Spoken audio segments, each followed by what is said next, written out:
আমার বাবা ছিলেন একটি সাদা জিলিয়ান সাপ, মা ও ছিলেন একটি সাদা জিলিয়ান সাপ, কিন্তু আমি জন্ম নিয়েছিলাম এক নিম্নস্তরের মিশ্র রঙের সাপ হিসাবে। লোকলজ্জার ভয়ে মা তার গোপন জাদু বলে আমার গায়ের রং পরিবর্তন করে উন্নত সাদা জিলিয়ান রঙে রূপান্তর করে দিয়েছিলেন। বাবার অনেক আদরে আমি বড় হয়ে উঠি। এমনকি আমি যখন প্রাপ্তবয়স্ক হলাম, সেদিন বাবা এক বিশাল সভার আয়োজন করলেন। রাজ্যের সমস্ত উচ্চপদস্থ যুবকদের ডাকা হলো যেন আমি আমার জীবনসঙ্গী বেছে নিতে পারি। কিন্তু ভাগ্যের পরিহাস, বিয়ের পর আমি জন্ম দিলাম এক অতি নিম্নস্তরের মিশ্র রঙের সাপের।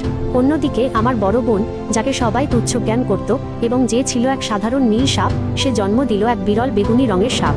এতে আমার স্বামী রাগে ফেটে পড়েন এবং আমাকে ও আমার সন্তানকে ফুটন্ত তেলের কড়াইয়ে ফেলে মেরে ফেলার নির্দেশ দেন। এমনকি আমার বাবাও বহু বছরের আশাভঙ্গ হওয়ায় ক্ষিপ্ত হয়ে এক আঘাতে আমার অভ্যন্তরীণ দান ভেঙে ফেলেন এবং আমার চামড়া ও হাড় আলাদা করে দেন। যন্ত্রণার মধ্যে চোখ মেলতেই আমি নিজেকে আবার সেই জীবনসঙ্গী বেছে নেওয়ার দিনটিতে ফিরে পেলাম। আমি পুনরায় জন্ম নিয়েছি।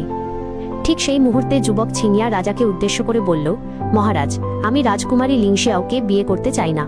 আমি আপনার দ্বিতীয় কন্যা ইউলানকে বিয়ে করতে চাই। তার কথা শেষ হওয়া মাত্রই পুরো রাজসভায় নিস্তব্ধতা নেমে এলো। সবাই অবাক হয়ে তাকিয়ে রইল। মনে মনে আমি হাসলাম। আমি জানি লিংশিয়াও আসলে এক জালিয়াতি করে নিজের আভিজাত্য বজায় রেখেছে।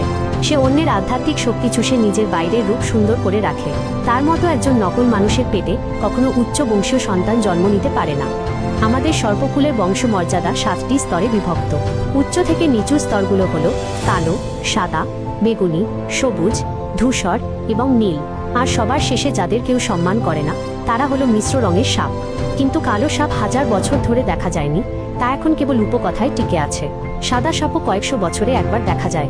বর্তমান সর্প রাজবংশের রাজা হলেন একমাত্র সাদা সাপ। বাবার মনে অনেক আশা ছিল যে আমি এক উচ্চমানের সাপের সাথে মিলিত হয়ে এমন এক উত্তরাধিকারী জন্ম দেব যে হবে পুরো বংশের অহংকার। আজকের এই বিশাল আয়োজনের উদ্দেশ্যও ছিল তাই। গত জন্মে ছিনিয়া ছিল আমার স্বামী।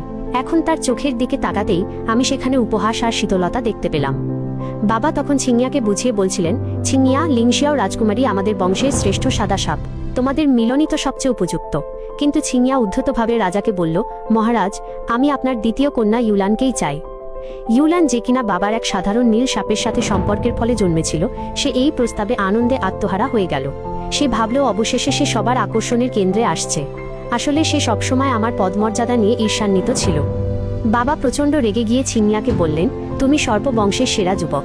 তোমার দায়িত্ব বংশের রক্তের বিশুদ্ধতা বজায় রাখা, সাদা সাপের বংশধারা এগিয়ে নেওয়া। আমার মেয়ে লিংশিয়াওয়ের রক্ত সবচেয়ে উন্নত, তুমি কেন তাকে প্রত্যাখ্যান করছো?